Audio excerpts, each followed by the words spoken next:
Saludos a todos amados, este es Milton Alonso Granados transmitiendo para el Evangelio Eterno, principio y fin de los siglos, desde Carolina del Norte. He estado tratando el tema los cielos y la tierra son conmovidos. Estamos en la parte número 3, bajo el título La tierra y sus obras son quemadas. También quisiera enfatizar sobre un reino inconmovible, porque la palabra nos habla de un reino inconmovible. Eso es lo que hemos recibido nosotros, un reino inconmovible. Alabado sea el Señor. Hebreos capítulo 12, verso 26 nos dice: la voz del cual conmovió entonces la tierra, pero ahora ha prometido diciendo: aún una vez más y conmoveré. ¿Sí? Aquella voz había conmovido en una ocasión la tierra. Y ahora dice, hay una promesa que no solamente la tierra sería conmovida, sino que también el cielo habría de ser conmovido. Conmovido viene del verbo salió, que significa sacudir, hacer temblar o destruir. ¿Verdad? Cuando la tierra fue conmovida, aquella tierra temblaba, aquel monte humeaba. Y ahora Dios dice, lo haré nuevamente, pero no solamente la tierra, sino que también el cielo será conmovido. Hebreos capítulo 8, verso 5 nos dice, los cuales sirven a lo que es figura y sombra de las cosas celestiales. Como se le advirtió a Moisés cuando iba a erigir el tabernáculo.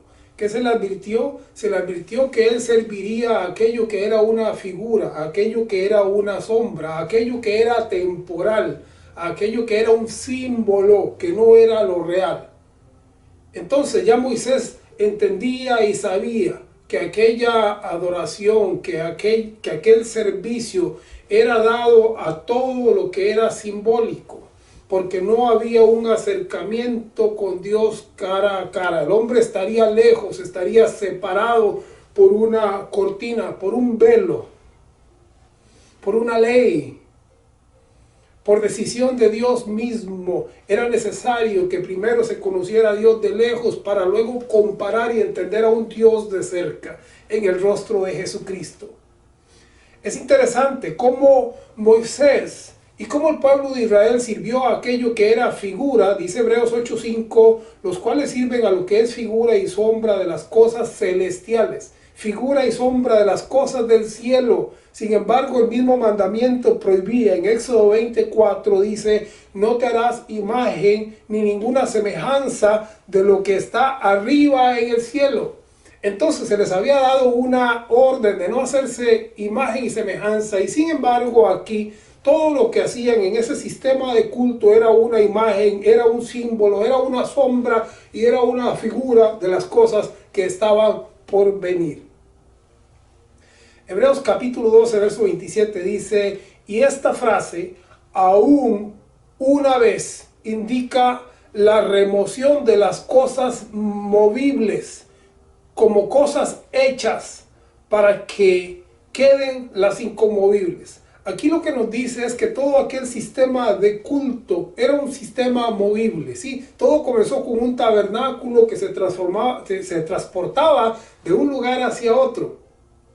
Entonces, no solamente el tabernáculo era transportado de un lugar hacia otro, sino que el mismo sistema, el mismo mundo religioso judío, la misma ley adquiriría un nuevo significado bajo el pacto eterno.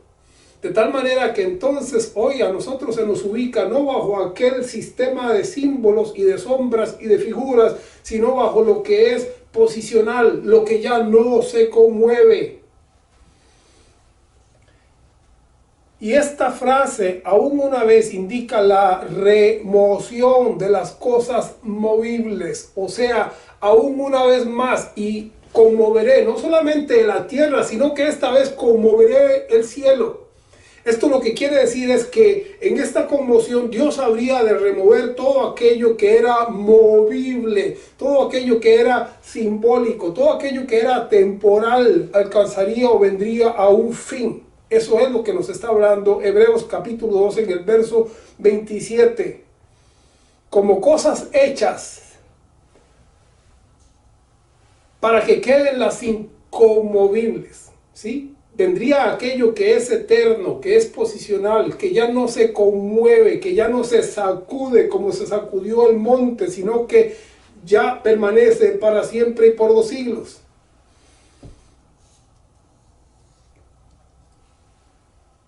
Por eso sigue diciendo el texto, en el verso 28, así que, recibiendo nosotros un reino inconmovible, tengamos gratitud y mediante ella sirvamos a Dios, agradándole con temor y reverencia. ¿Sí? El escritor a los Hebreos dice, lo que nosotros hoy tenemos es un reino inconmovible. Es un reino que ya no se sacude, que ya no tiembla.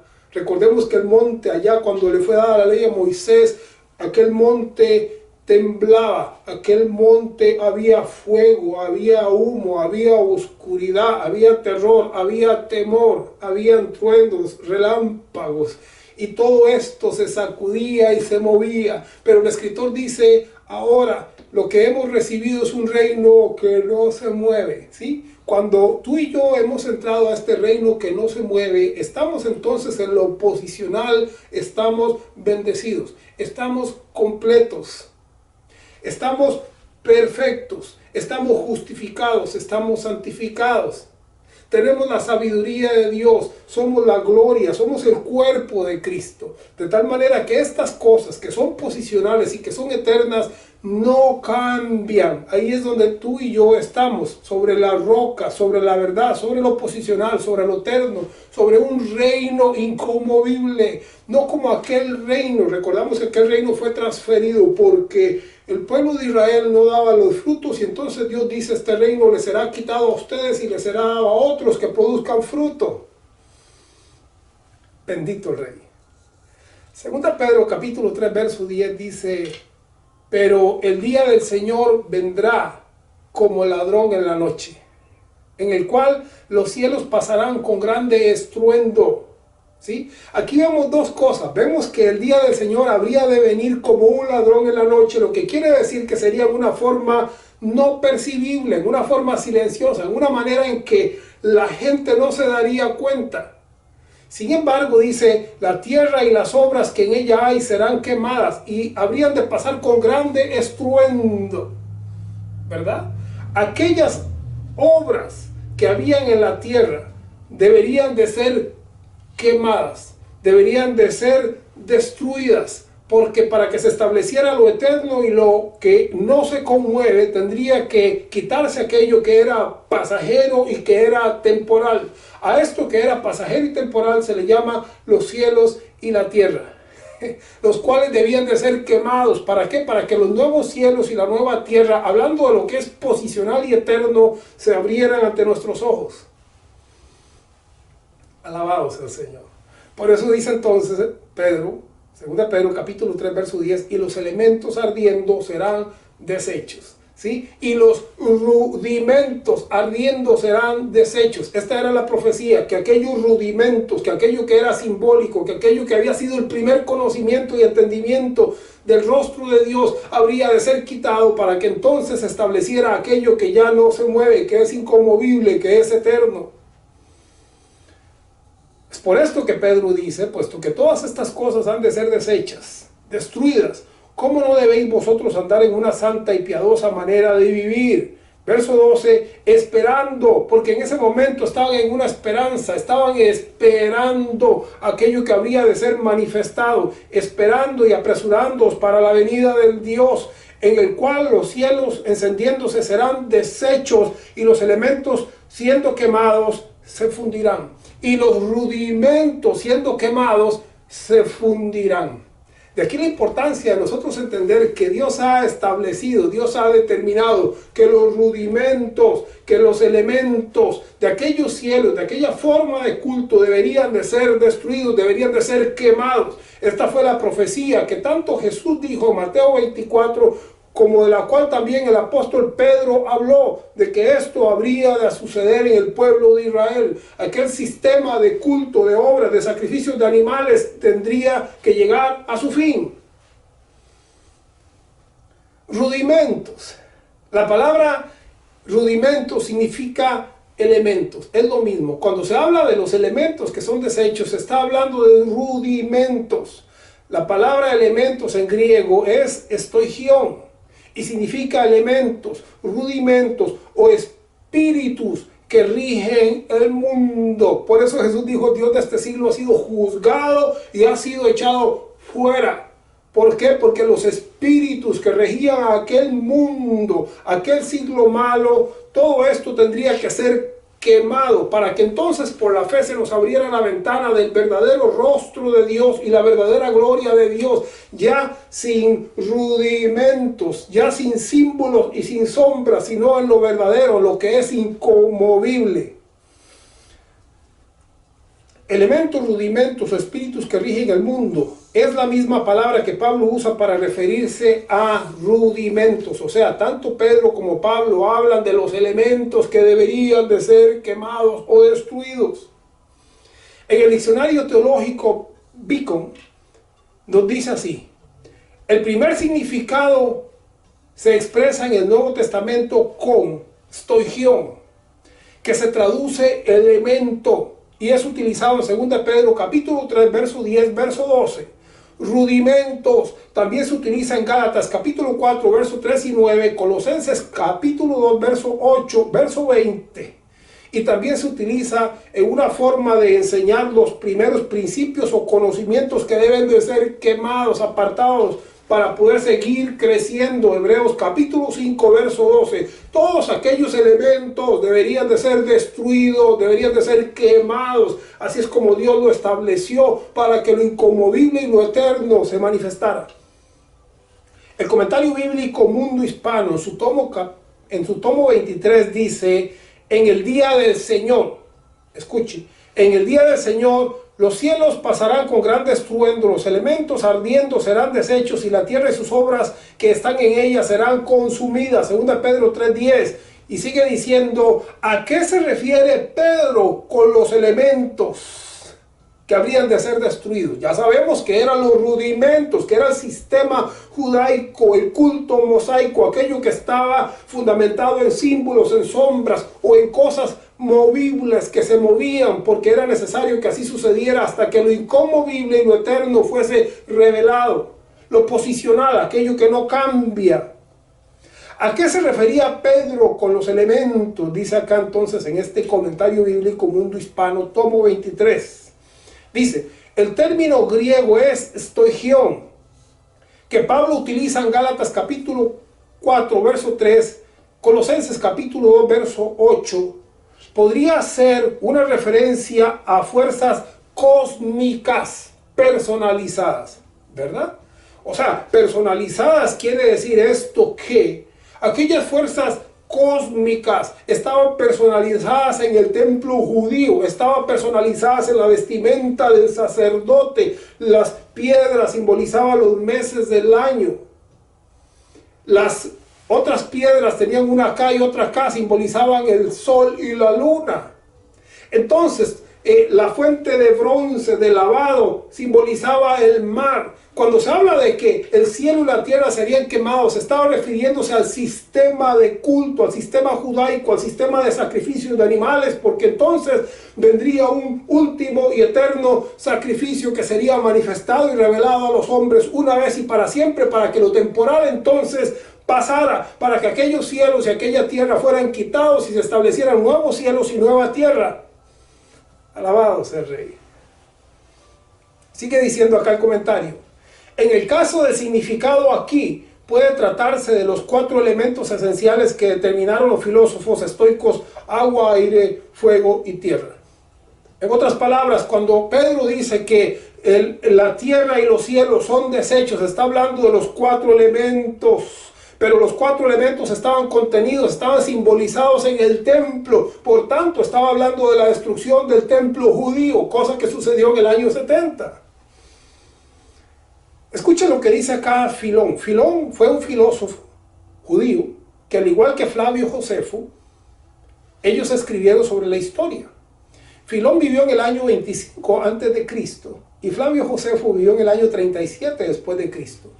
Y dicen ellos Ellos concuerdan en que los 4 colores diferentes de los que el velo fue tejido, el velo del templo, representaba los 4 elementos de los cuales se creó el mundo. O sea, que el velo del templo tenía 4 elementos, contenía 4 colores, tenía una representación simbólica del aire, el fuego, la tierra y el agua.